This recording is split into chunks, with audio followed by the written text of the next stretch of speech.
All right, welcome everyone to a new episode of the Roscoe's Wetsuit podcast. I am your host, Toby Passman.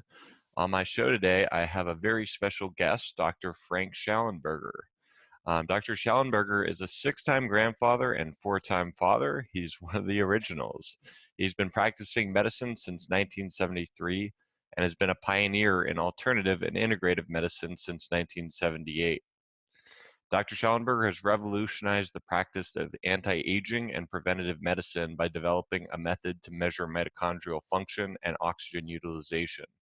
He's written two popular books describing this method, The Type 2 Diabetes Breakthrough and Bursting with Oxygen, along with authoring numerous papers in the international peer-reviewed literature on ozone therapy and oxygen utilization. Dr. Schallenberger, thanks so much for coming on the show today. Glad to be here, Toby. Awesome. Well, I want to first start off just by talking a little about mitochondrial function. It's something that I think has gained a lot of, popular press and, a lot of just lay people talking about it over the past few years. Can you briefly kind of describe, the mitochondria, why they're important and why, people should be paying attention to the health of their mitochondria? The mitochondria are probably at the very bottom of why we stay healthy or why we get sick. It's probably the single most important determining factor there. And the reason is because on the one hand, the thing that keeps us alive is energy. And that's where the energy comes from. So, nothing else is going to happen if you don't have energy, right? So that's where all the energy comes from, the mitochondria. So that's one thing that makes them extremely important. The other is they go bad as we get older. They don't get better. They start to decline in their level of efficiency. And just for the listeners, to give you, if you don't know what mitochondria are, let me just give you a thumbnail sketch. Inside each and every one of your cells, red cells, by the way, would be an exception to this rule because they actually carry oxygen. But every other cell in the body, and every cell in the body, energy is created in that cell through oxygen as it gets processed in the mitochondria. So all that oxygen that we breathe in, it only has one purpose, one destination. That's to go into one of our cells. And in the cell, the oxygen gets processed in the mitochondria, energy gets released, the cells use that energy to do what they do. There's a lot of incredibly important functions that the cells have to do, but every single one of those functions requires energy, and that's where the energy comes from. So if you have lots of mitochondria, and cells, a healthy cell will have in the order of 3,000 to 4,000 mitochondria in it. In each cell. If you have a big quota of mitochondria, and if the mitochondria are functioning well, you're going to get a lot of energy in that cell, and it's going to do its thing at optimal levels. Conversely, to the extent that the mitochondria don't work as well, or you don't have as many, both of which happen with aging, to that extent, cells are going to have less energy. They're going to be less likely to be able to work at optimum levels. And the bottom line is things are going to start breaking down a lot sooner. Interesting. And at this point in the conversation, I feel like people are probably, wondering, okay, well, what is the health of my mitochondria? And it sounds like, from what I've read, you've kind of pioneered this new method of testing mitochondrial function using respiratory gas analyses. Is that correct? That's right. Yeah. Can you tell me a little about how that works? Okay. How are you able to test the people's mitochondrial function?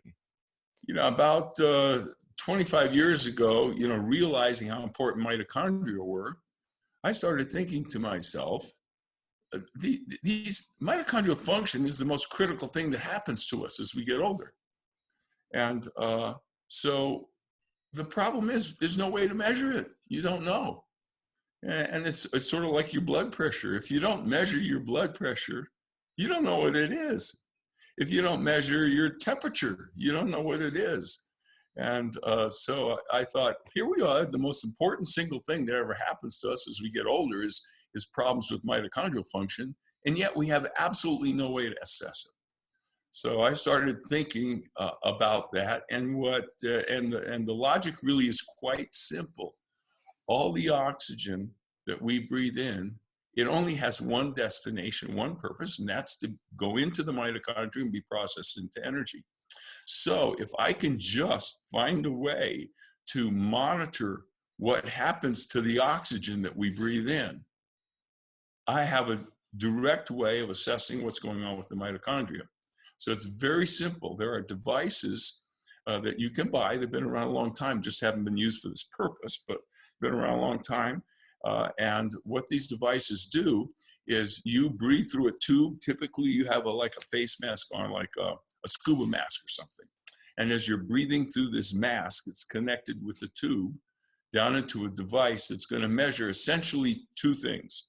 One is how much oxygen is your body's consuming. And two is when the mitochondria process oxygen for energy, they release carbon dioxide. And the more efficient the mitochondria are operating, the less carbon dioxide they release. So this device will measure how much oxygen my body is consuming and simultaneously how much carbon dioxide it's producing. And I can look at those two numbers. I can look at the absolute values of those numbers, and I can look at the ratio of those numbers. And we do this with the person resting quietly for 10 minutes. We put them on a bicycle and we work them harder and harder and harder for approximately, say, 20 minutes, something like that. And we take all that data, and from that data, we can, putting that data into various formulas, we can determine with exact precision exactly what the mitochondria are doing. How are they producing? Are they processing a lot of oxygen or just a little bit of? I can tell you exactly how much oxygen they're processing, and with exact levels of efficiency, exactly how efficiently they're doing that. So I'm curious, with all of this data now and the testing, what are, say, the biggest things that you've found? I guess we can come at this from both angles. What are the biggest things that you've found with this testing that improve mitochondrial function or take away from mitochondrial function, besides aging, which we already mentioned? Yeah. So yeah, I mean, that's like the holy grail, you know, trying to find out how can I optimize my mitochondrial function? Because ultimately, we want to get to be really, really old people with really, really youthful mitochondrial function. That's the goal. That's the end zone. Being really old, but the mitochondria are functioning like they're new and young. That is so possible. For example, what's fresh on my mind is a guy I saw maybe 4 weeks ago. 86-year-old man. I've been working with him now for almost 12 years. 86-year-old guy. And he has the mitochondrial function of a 32-year-old. Exactly the same as a 32, your average 32-year-old. And now, how is that possible? He's basically functioning, even though he's 86 years old, he's basically as functional as the average 32-year-old. He's got wrinkles and he's got all that other stuff that happens to you over time. But in terms of functionality, ability to do what he wants, the way the brain works, the way he detoxifies, all those things, he's like a 32-year-old. So it's very possible. So having done this for some 20 plus years, I mean, that's the first thing I wanted to know. What do I need to do to improve mitochondrial function? And so what we would do is we would do lots of tests. So we would get people, measure their mitochondrial function and find out it wasn't very good. And we would give them a supplement, or we would give them a hormone, or we would put them on a diet, or we, have some kind of intervention with them, and then come back and recheck the mitochondrial function and see if we got a bump. And so we've been looking at that for a long time. And now the book I wrote, which is called Bursting with Energy, kind of explains this a little bit. On the other hand, that book was written maybe 10 years ago, so it's not quite up to par. So what I can tell you is a couple of things that are just obviously critical. And that is one that totally stands out. Probably the number one thing you and I can do to get our mitochondria operating at a very high level is high intensity interval training. Very And interesting. yeah, so that's number one. It's every now and then, and in fact, yesterday I saw somebody like this who had really good numbers. I think the guy was 64-ish or something. He had very good mitochondrial numbers, and he didn't exercise. So you will find people like this. And you know, the thing is, I like to explain this to people. We're all different, and we all have different genetics, right? So some of us come into this world with incredibly good mitochondrial genetics, which, by the way, you get from your mother. Some of us come into the world not so good, you know. So now this man that I'm talking about, he happened to be a very good athlete as a young man. And so that automatically clues you in. He probably was born with really good genetics. Right. And from the mitochondrial standpoint. So that's probably how he got to the point of being 64 years old, not exercising, and yet has pretty good mitochondrial function. On the other hand, you're going to have somebody else who was not born with genetics like that, and their mitochondrial function is going to be A1 dependent on high intensity interval training. So that'll be number one that we look at. The other thing is surprising to me, and might be surprising to a lot of the listeners, but this caught me off guard. I didn't realize I was going to see this, but if I take your mitochondrial function and I measure it and it's looking really good, and I turn around and I give you some carbohydrates to eat. Now, normally when we test this, we test it in a fasting modality, just to control for food. But let's say I give you some carbohydrates to eat. Could be an apple, could be a peanut butter and jelly sandwich, whatever, doesn't much matter. Bring you back in an hour and retest your mitochondrial function. 85% of the time, it'll be significantly depressed. Because for the majority of people, there's about 15% of the population that is not like this. But for about 85% of the American population, carbohydrates absolutely suppress mitochondrial function. Wow. So It's crazy, huh? it is And you know, crazy. these days we hear a lot about this, but back 20 years ago, you know, we didn't really, people were still pushing how great, wonderful carbohydrates are.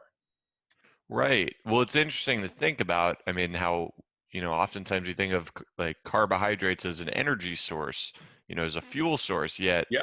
when we're testing the mitochondria, it's actually showing, slower energy production after consuming that, which is very surprising. Yes, it's really surprising. Now, the truth is that people are different. So in your mitochondria, the way they produce energy from oxygen is the oxygen interacts in the mitochondria with either fat or with glucose, which is basically carbohydrate broken down, right? So in your mitochondria, the oxygen you're breathing in is going to either metabolize fat or it's going to metabolize glucose or sugar. The thing is, with some people, their mitochondria way prefer to burn fat over glucose. And for other people, their mitochondria prefer way to burn glucose over fat. So there's totally different, a whole spectrum of metabolisms out there. And the only way you're going to find out which kind of metabolism you have is to use this test and get tested by it. Because there are going to be some people, and like I said, it's approximately 15% of the population. When I do the test, I'm going to look at them, I'm going to say, you have the kind of metabolism that wants to eat a lot of carbohydrate. You will thrive with carbohydrate. In fact, if you don't get enough carbohydrate, you're going to be tired and run down. Wow. So, I mean, Conversely, I might tell somebody else, listen, you better stay away from carbohydrates, essentially poison for you. right. Yeah, no, I mean, this seems like it could have huge implications as far as, when people, with all the kind of popular diets right now, there's like people just very kind of, in each camp Yeah. who are very strong advocates of, keto or paleo Right. or vegan. And it's like, now what we're coming to find out with genetics and, something like this test, it seems like could be really helpful as far as, showing someone, okay, this is the correct diet, what you're going to thrive on the most. Our culture is so used to statistical medicine and statistical science. That's the way I was trained in medical school in the 1960s. That's what everybody's used to. If you do something and greater than 50% of the people do really well on that, there's this tendency to make everybody do that, which is bogus. Well, what we need to do is this concept that they call now personalized medicine, where you try to figure out, well, what's right for this guy? May not be right for that guy, but what's right for this guy? What's the right diet for him? Is there a hormone that he needs? Is there a vitamin that he needs? And so it becomes pretty aggravating, if you're me anyhow, and you see people writing books like everybody ought to eat this way, or everybody ought to exercise this way, or everybody ought to get 8 hours of sleep, or everybody can't get 4 hours of sleep. It's so different and it's so varying that you really have to test people to try and figure out, what's right for them. And my point is, if I test you and your mitochondrial function looks great, like that 86-year-old guy I was talking about, I'm not going to tell him to do anything. I'm just basically going to say, look, whatever you're doing, just keep on doing it. That's Because it's working. clearly working well. And so he can leave the office knowing, hey, what I do is right. I don't have to change anything. I don't have to switch up. I'm right on the money for my particular genetics. Conversely, if I have somebody come in and they test out lousy, now we got to say, okay, whatever you're doing, not working so well. So let's try this. And then we bring you back and we retest you. And either you test out better or you don't test out better. If you don't test out better, it's on to plan B. And we keep working that out until we find what are the special remedies for you, given your genetics, that make your mitochondria work better. Right. I mean, that approach makes a lot of sense to me. I'm curious as far as, if we could talk specifically about mitochondria in the brain, because Okay. I know a lot of, different psychiatric, neurological conditions, even neurodegenerative diseases have been linked to mitochondrial dysfunction.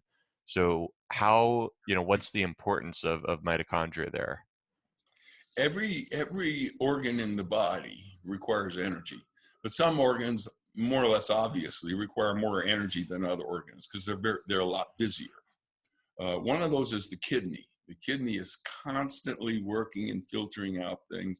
Another one's the liver, but the heart, obviously. But the one organ that certainly requires the most single amount of energy would be the brain. And so if you have mitochondrial issues, probably one of the first places you're going to start noticing that is going to be in your brain. And so whatever, say, tendency you might have in your brain, let's say you're a person that tends to have insomnia, or let's say you're a person that tends to get depressed, or whatever your deal is. As your brain gets deprived of adequate amounts of energy, it's gonna fall down into certain state of symptoms that you can see.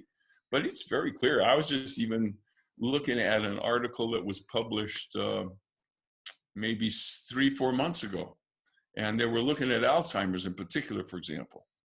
And there's these plaques that form in the brain of Alzheimer's that come from these things called amyloid proteins. Turns out that what these researchers were able to show is that our brains make these amyloid proteins when the mitochondria aren't functioning well. Mm. So as you and I get older and we start experiencing the decrease in mitochondrial function, which can start around the age of 35. But by the time you get to be like 60, 65, it could be fairly decreased. Your mitochondrial function could have dropped down very significantly. As that's happening, you're putting more and more of these amyloid beta plaques into your brain. And depending on your genetics and susceptibility and such, you may be that guy that gets Alzheimer's. Whereas if you didn't let your mitochondria go down, you could have probably avoided Alzheimer's. Mm-hmm. Yeah, that's very interesting about Alzheimer's. And it seems like, I mean, the approach to treating that, or different psychiatric conditions seems to be very like top-down approach. As far as targeting, one or two neurotransmitters and trying to, either elevate or decrease the levels of Mhm. those. Whereas, if you get, the mitochondria working properly, it seems like you know uh, just the whole body and brain is going to be given the sufficient energy it needs to run properly. Is that kind of an accurate sort of how you view it? Absolutely. I think listeners can probably appreciate this a little bit because they could probably just think of their own experience and ask themselves, when was the last time I knew or heard of somebody who was in really great cardiovascular condition, i.e., good mitochondria, okay? Really good cardiovascular condition, who had anything go wrong with them? It happens, but it's rare enough so that when it does happen, it probably makes the newspaper. So we hear of these cases, but they're not at all uncommon. The one that's common is the guy has the heart attack, or the guy gets the Alzheimer's or the dementia, or he gets the cancer. And people who know him are thinking to himself, well, yeah, he was in really bad shape and he didn't take good care of himself and so on. And these were factors that led to that happening. Right, right. So then, as far as it seems like you have kind of also pioneered some of the therapies to treat mitochondrial dysfunction. Can you tell me a little as far as ozone therapy may be something that a lot of listeners, may have heard of, may not have heard of? It Mm-hmm. seems relatively still kind of working its way into, at least Western medicine. But can you tell me a little as far as ozone goes? Sure. For the listeners that haven't aren't aware of this, ozone is a very high potency molecule made out of oxygen, and and it's been used throughout the world for decades. It's new to the United States. I actually brought this therapy to the United States about 7, 8, 9 years ago when I formed the American Academy of Ozone Therapy. And now we have in excess of 1,000 doctors here in the US that are utilizing ozone as a medical therapy. But it's just new here. It's not new around the rest of the world. Around the rest of the world, it's actually been there since the 1800s, if you want to know the truth. But people should know that when we talk about ozone as a medical therapy, we're talking about a high potency version of oxygen. Normally, oxygen travels in pairs. So every oxygen atom finds another oxygen atom, and they get together kind of, and they form a bond together. And the reason that has to do with the amount of electrons that each atom has. They don't have enough electrons, but if they get together, they can share electrons. So that's your standard, very stable form of oxygen. We call it O2 because there's 2 atoms of oxygen in there. That's what we're breathing right now. O3 is what ozone is. So to get ozone, you actually have to make it. You can't capture it, you can't buy it in a bottle or anything like that. You got to make it. So what doctors do is we take oxygen, O2, run it through a little converter box. And what the converter box does is it shoots electricity over the oxygen molecules. That causes them to explode a little bit, to break apart into single atoms. And instantaneously, however, they recombine back into their pairs. But a small percentage of them, something like 2-3%, depending on how everything's set up, will convert back into O3. So that you'll have 3 oxygen atoms sharing the amount of electrons that make 2 oxygen atoms stable. So that 3 oxygen atom setup, it's not very stable. It's a highly reactive molecule. O2, pretty stable. If I take O2 and say inject it into you, it'll more or less just sit there. It's not going to do much. But I take O3 and inject it into you. Instantaneously, there's an enormous amount of what we call oxidative signaling going on in your entire body, almost instantaneously, almost as if you could kind of compare it to an electrocution. Let's say you had lightning strike your body. Instantaneously, it pervades every aspect of your physiology.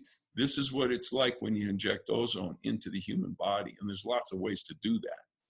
But one of the interesting things is because it's oxygen, it's a very potent stimulator of mitochondrial function. So what it's like for me is, and what I've learned is, the reason, I mean, there's lots of reasons people get sick, but at the very bottom, the very core reason people get sick is that their mitochondria don't work so well. They don't have the energy that's required to stay well. So you can clearly make the statement, and this is about as close to being 100% true as anything you could say. There's no possible way in the world that anybody who's sick with anything significant, and by that I mean a cardiovascular disease or diabetes or cancer or autoimmune disease or whatever, 100% of the time they got bad mitochondria. 100% of the time. And there's no way they stand any chance at all of getting well unless the mitochondria are improved. So it's sort of a baseline foundational therapy that you can use essentially on every sick person there is. Wow. So I'm curious because from what I've read about ozone, it is what they call like an oxidative therapy, right? Yeah. Where, you know, most people, I mean, what gets all of the kind of popular press coverage is, you know, antioxidants, you know, the vitamin C and glutathione, you know, all of these being antioxidants, and people thinking that is a good thing.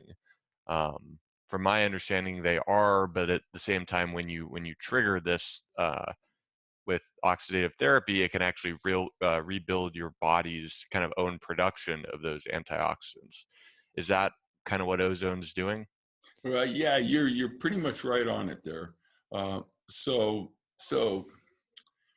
in the body, you know, you always got the body wants to stay in balance.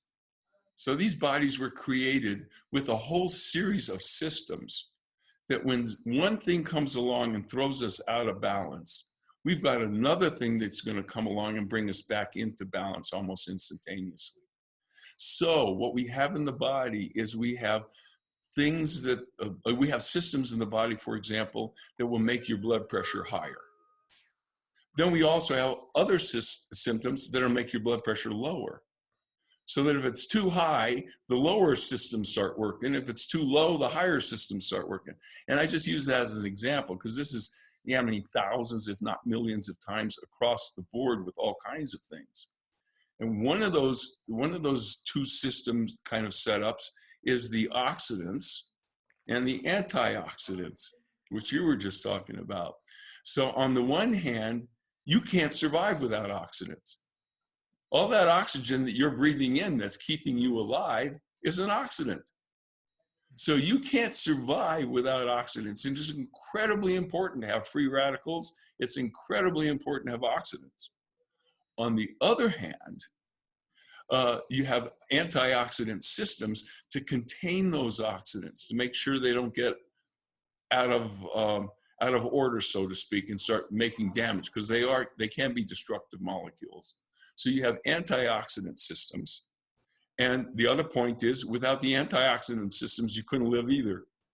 So you actually need both to get that balance. So on the one hand, you got the antioxidant systems that are kind of controlling what the oxidants do. And then you have the oxidants that are actually giving us energy and keeping us alive. So it's about getting that balance right in there. Very interesting. So as far as ozone goes, I'm curious. I guess first off, what are the conditions that it's been found to be kind of most effective for? Yeah. Well,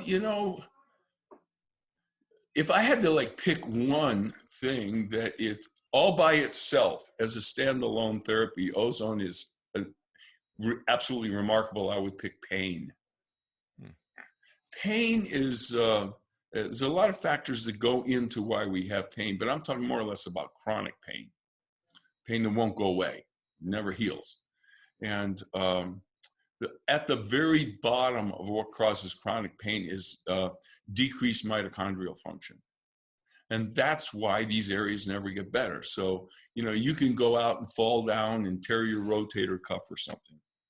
And you fully expect that within a matter of 1, 2, maybe 3 months, that rotator cuff's going to heal and you're going to be back to normal again.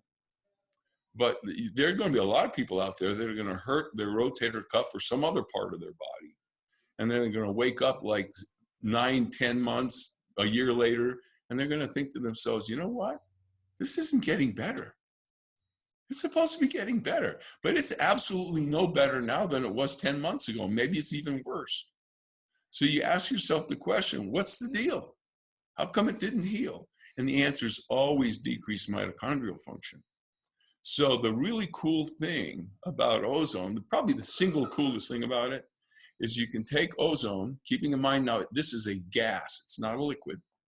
And it's a gas you make right up there in the office. You could take ozone in a syringe and inject it into an area of pain. Just get a needle, stick the needle in wherever it hurts. Could be a rotator cuff, could be a knee, could be a back, could be a neck, could be tennis elbow. Doesn't matter. And the pain goes away. Hmm. It's astounding, all by itself, with nothing else. I Wow. mean, I'm not saying you need about physical therapy or anything else. It'll make the darn pain go away. So if I had to like pick one thing that was just remarkable about ozone, I would pick on pain and tissue regeneration, healing up bad knees, healing up bad hips, bad necks, bad backs, whatever. But the point is, I want to say that in other areas, say like cancer, cardiovascular disease, autoimmune disease, infectious disease, where ozone isn't necessarily a standalone therapy, it will certainly make everything else work tons better. So for example, I treat cancer patients.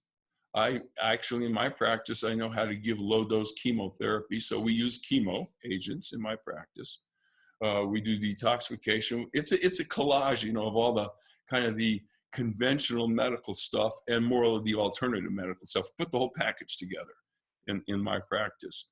And I can say without a doubt that when you take chemotherapy and combine it with ozone therapy, the combination there is amazing.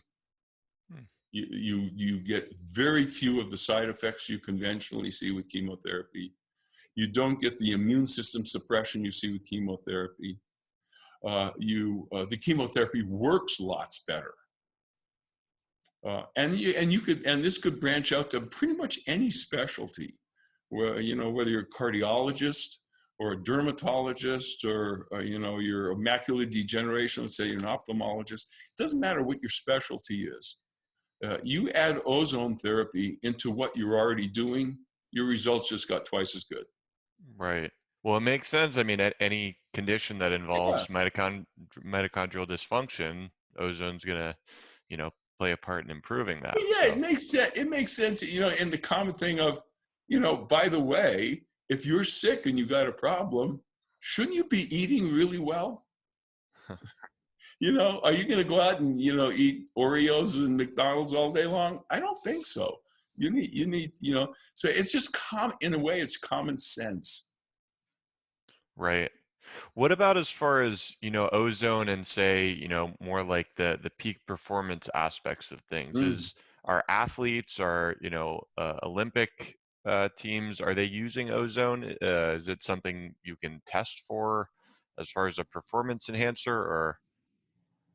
Well, you can't really test for it. I know that some of the European leagues have a rule against what they call doping with ozone. But the reality is this: uh, these athletes, when you're up at that level of athleticism, your mitochondria pretty much top game anyway. And so you're not going to see much of a bump from ozone therapy. Now, you could use it as an athlete, say for pain management. If they sprain something, you can make them heal better. I know of a lot of soccer teams, for example, where after all the games or practices, they inject all the painful areas that these guys had with some ozone so they can recover 3 times faster. But the doping with ozone is not going to give you a benefit because you're already at the top of your game.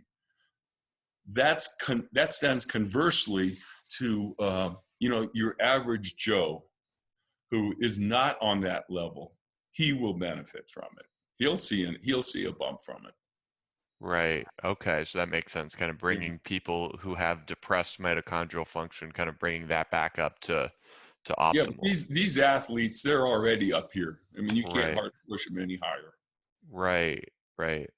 So let's talk now about as far as another kind of condition that's sort of plaguing, the Western world, being type 2 diabetes. You Mm. wrote an entire book on it, and I'm curious as far as, how ozone ties in or just mitochondrial function or other stuff that we haven't talked about yet.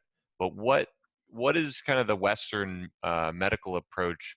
They seem to be getting it completely wrong as far as treating diabetes, since it's still such a huge issue. So what's your take on that? Yeah, they really do get it wrong. They got some good ideas. There's some good medicines out there and such, but the whole approach is wrong. And the reason I wrote the book about diabetes is because diabetes is the classic disease example of decreased mitochondrial function. There is no way you're ever going to get diabetes if you have good mitochondrial function. It's not happening. So this epidemic that we're currently seeing, even in kids, as you know, has to do with the fact that there's things out there that are apparently ruining our mitochondria at a much faster rate than they used to get damaged. And so the focus always wants to be with diabetes, improve mitochondrial function. Now, if you remember, we were just talking about how oxygen produces energy in the mitochondria by either combining with fat or with sugar.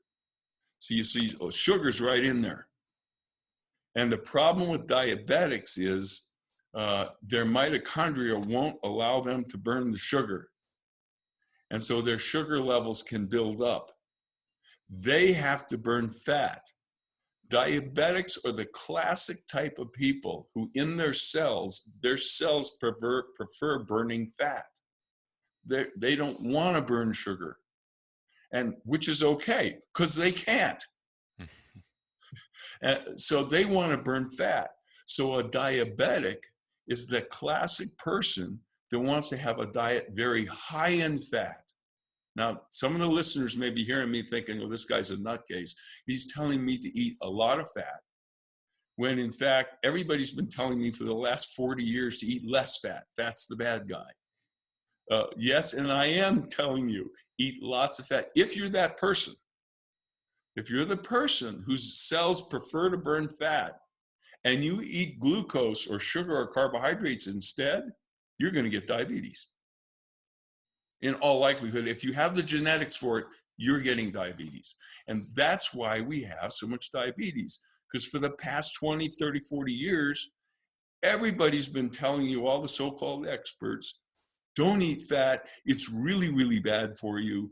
And what you want to eat is all these carbs because they give you this tremendous amount of energy. So great. So we all go do that. Now we got a diabetes epidemic. Right, right. I mean, it seems like hopefully things are starting to shift. I mean, it seems like, I don't know, the past 5, 7, 10 years Yeah. since the whole kind of, the way I got into being interested in all this stuff is sort of from Dave Asprey's work, Yeah, with bulletproof and biohacking, with that kind of being a big movement as far as the high fat goes. yeah. But I mean, it seems like with, ketogenic diets are nothing new. From my understanding, they were used to treat, kids with intractable epilepsy, right, back in the Absolutely. 60s or 70s. So Well, it goes actually back to the 20s. the 20s. Yeah, 1920s is when that paper was first put out. Wow. So we've known for a Yeah, while the benefits of at least some people eating good amounts of good healthy fat. yeah, Interesting. Do yeah. So you? yeah, Asbury is, probably he's been the guy that's put this on the map. So you have guys like me out there that are doing all the research and the clinical work, but it takes somebody like Dave to come along and write the books and get it out there to people so they hear this new information.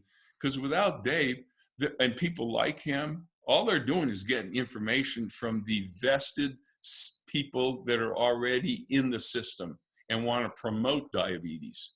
Hmm. They don't want to promote the fixing of diabetes. They want to promote everything they've been promoting for the last 40 years: high carbohydrate, low fat diets.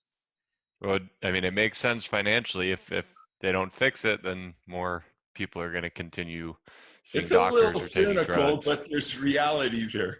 Yeah. Yeah. Well, that makes Yeah. sense. Yeah, so it seems like, a lot of the research findings, I mean, I had heard somewhere that, what we actually see in medicine is kind of 20 years behind Mm. like the research. Like it takes the research that long to kind of get converted into actual like practical medical applications. Is that something that you found just as in your work as a doctor? It's even getting worse. It's worse, but you're absolutely right. In medicine, doctors and scientists involved in medicine are and should be a little cynical and should be a little skeptical about things. I got that. That's the way we ought to be. We shouldn't like just grab onto the first thing that pops along and give it to everybody like it's wonderful. We need to be a little skeptical about it and look at it. And so it's true. Somebody will come along with penicillin and it'll be 10, 15 years before, people down at the end are using penicillin. Well, that's reasonable. But what we have now is not only that kind of an issue going on, but we have an entire system here in the United States between big pharma, big medicine, big insurance. We've got this system that absolutely promotes everything um, that makes money. Hmm. And it doesn't matter if it's good for you or bad for you. That's not the bottom line. The bottom line has to do with money. And it's a dang shame. So, I mean, it could be like 200 years, if ever something like ozone therapy becomes accepted as a major thing, Wow. simply because of that. How about, I'm curious what your opinion is as far as some of the other kind of regenerative therapies, say Mm. like stem cells. What, Yeah. as far as Well, their impact, kind of maybe just on yeah. mitochondrial function, but also just in general. What's your take on those? Okay. So, yeah. So, in the clinic, we use stem cells, we use the platelet rich plasma, and we use some homeopathics, and we combine a lot with the ozone now. So initially we started off just injecting ozone. So back in the 70s and 80s, that's all I used to do, for example, is just use ozone by itself, because that was the major principle. Since then we've learned that, wow, there's all these other things that you can use with ozone, and ozone's a great catalyst. And so I can tell any doctor, whatever you're doing, you throw ozone into the mix, it's going to be better. You're going to do better. And this is true for platelets. It's true for stem cells. It's true for virtually anything that you want to do. Throw the ozone in there, and all of a sudden it's tons better. And so all the regenerating properties of stem cells and platelets, all of those are remarkably enhanced if you put them in combination with ozone, which, by the way, has its own regenerative properties. Right. So there's a synergistic effect there. Yeah, so, let's say I got a guy with a really bad knee. This happens all the time in the clinic. Got a guy comes in with a bad knee, he's probably limping. You look at the x-ray, it doesn't look so good. He says, "Doc, I'm here because the last doctor I saw told me I needed, a brand new knee. They need to cut my knee out and put in an artificial knee, and I don't want to go do that." That guy, I can inject him in that day, one day. It takes me all of maybe 15 minutes. I can shoot some ozone into his knee along with some vitamins and minerals. I can then shoot some platelets into the knee. I can then shoot some stem cells into the knee. And in 4 months later, he'll be walking around like there's not a problem. And if you Wow. look at the images, you'll see growth of cartilage, you'll see repair of ligaments and repair of tendons. It's pretty darn remarkable. Wow. Yeah. Yeah. I mean, it's crazy to think what else is kind of possible as far as, with the sort of alternative or functional medicine.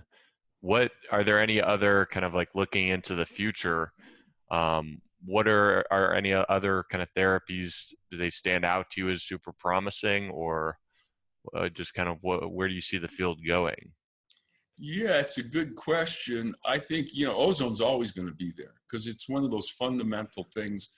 It's like eating right, sleeping right, exercise. They're always going to be part of the program. That's not going to vary. But ozone is particularly helpful as we get older and stuff starts breaking down, like your knee, or maybe your brain's not quite as sharp or whatever. It becomes more important as we get older. In terms of what's up in the future, I'm thinking, well, these stem cells have been a game changer. They've just the core-derived stem cells been an absolute game changer in my practice. I can fix things I never used to be able to fix before. So I know that's going to get better, and they're going to come out with, you can take these stem cells, by the way, and you can train them. Hmm. It's illegal here in the US. So the FDA won't allow us to train them. But you can, the technology's there. You can take the stem cells and put them through a series of treatments that will make them regenerate bone, or make them regenerate brain cells, or make them regenerate something else, whatever you want to do. And then once they're trained, then you can take the new trained stem cells and probably do some outstanding stuff. I'm thinking of macular degeneration, which even to today is very difficult to treat, certainly in its advanced stages. And I'll bet you a nickel we're going to see them coming up with some stem cells that we can inject into the eye or around the eye or something like that to fix that particular problem. Right now, we're putting not stem cells per se, but these things called exosomes, right into cerebral spinal fluid for dementia, for cases of dementia and cases of Parkinson's. And I'm aware of a physician up in New Jersey who has been taking exosomes and injecting them straight into the brainstem. Wow. I can't do that in my clinic because you got to have a whole special setup to be able to do that, But yeah, so wow. So here he is. And I've seen him take a guy with Parkinson's who is fairly progressed and turn him around in about 5 days. With the exosomes. By taking those exosomes and shooting them right in, somehow right up there around C1 and the bottom and the brainstem. Interesting. Can you Yeah. just briefly introduce kind of what exosomes are doing? Yes. So our ideas of stem cells are changing a little bit. We've always had this concept of stem cells as being cells that can differentiate. They call them pluripotent stem cells, but can differentiate into other cells. So let's say I have a stroke. Some of my brain cells are dead. The concept has been my stem cells are going to go to that area, and they're going to literally turn into brain cells to replace the ones that are dead. It turns out that that's probably not what's going on in an adult. In infants, newborn babies, and maybe kids up to the age of 6 or 7 months, that's what happens. We know that happens. But for us, once you get to be, past 4, 5, 6 years old. We don't think that's what happens anymore. We think what happens is the fact that stem cells contain thousands of little bubbles called exosomes, EXOSOMES. And these exosomes contain DNA fragments, they contain proteins, they contain growth factors, they contain cytokines, all kinds of these regenerative sorts of molecules. And what happens is that when I get the stroke and the stem cells go to that area of my brain, they release all these exosomes out into the tissues. And then these exosomes, with all these growth factors that they have in them, cause that area to regenerate and repair. So we have a little, so basically what I'm saying is, in adults, our current concept of stem cell therapy is that the stem cells are just sort of the transport vehicle for the exosomes. It's the exosomes that are really doing the healing. So why not just take the exosomes? Why actually inject the stem cells per se? Why not just inject the exosomes, which is what you can do now, because you can go out and buy exosomes too. Wow, so that could really be huge as far as you mentioned the doctor in New Jersey, using that to treat neurodegenerative conditions. I wonder, as far as psychiatry, neurology, other possible things that could be helpful for. Yeah, we're kind of working on that, in the sense that we are now taking certain people, self included, who don't ostensibly have anything wrong with them, and injecting a bunch of exosomes into them just to see what it happens. Wow, that's a fun They're experiment. entirely safe, so we can do it. And so it's going to be interesting to look at that and to get somebody who's chronically depressed and inject a whole bunch of exosomes and see if it doesn't go away. It just might. Wow, Especially, by the way, if you pre-treat them with ozone therapy for about 3 weeks. That's another thing we've discovered. If I'm going to give the stem cells or the exosomes to anybody for regenerative purposes, if I pre-treat them and get the mitochondria up and running really well, and then put the stem cells or exosomes in there, the results are a lot better. Wow. Awesome. Well, this has been a fascinating discussion, Dr. Shallenberger. I've enjoyed talking with you and having you on the show today. Okay. Can you tell me a little, as far as if, any resources, if listeners are more curious about finding out about your work or your books, where would you direct people to? Okay, yes. So they could go on to YouTube and just plug in my name, Shallenberger, and I must have 20, 30 different videos on there that cover almost everything that you can cover. They can go on Amazon, plug my name in, and they'll see I've got 4 books out there, most of them about ozone, but some of them touch on other areas. They can go to my website, which is antiagingmedicine.com. And on there, I've got a video page, and they can access other videos that talk about all kinds of things, from thyroid to adrenal to, cancer or whatever. And also I have a newsletter. I should mention that. We've got some 50,000 people that subscribe to this newsletter every month. And it's a fully referenced newsletter. So people, if they want to, can go and look up the references and make sure I'm not just giving them a bunch of hogwash, that I'm telling them the real deal. It's called Second Opinion. So people could go to secondopinionnewsletter.com and sign up for the newsletter. But between all that, there's a lot to be learned. Absolutely. Yeah, that's some great resources. And if you guys enjoyed watching today's episode, go ahead and like and subscribe to our YouTube channel. It's Roscoe's Wetsuit. Also, you can listen to the audio version of the show on Apple Podcasts, Spotify, iHeartRadio. So go check out either version. Also, follow us on Instagram. We are Roscoe's Wetsuit Podcast. Dr. Schallenberger, again, thanks so much for coming on today. Yeah, it's been a real pleasure. Have me back anytime. I enjoyed talking with you. Absolutely. Will do. Okay, take care. Take care.